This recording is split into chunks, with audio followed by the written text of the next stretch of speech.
بحث دعوت به چالش کاشت بلوط.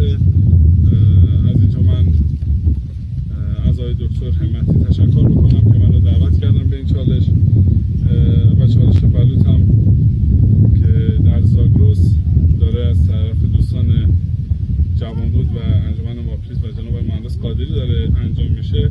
بحث خیلی خوبی خواهد بود. انشالله بتونیم با این کاشت بلوط ها زاگرس زنده کنیم.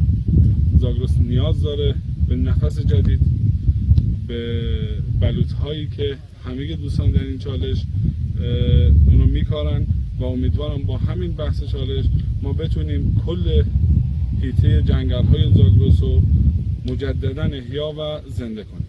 قبل از کاشت اینها من از 4 تا دوست خودم دعوت میکنم که این کار انجام بدن.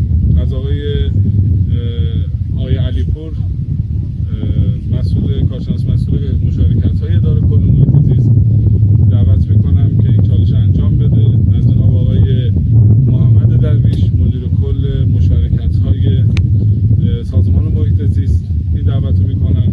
از خانم باپیران رئیس مرکز توسعه مهدهای کودک استان دعوت میکنم و همچنین میخوام پا رو فراتر بذارم و از رئیس انجمن رئیس شبکه زیست محیطی شهر سلیمانیه دعوت میکنم.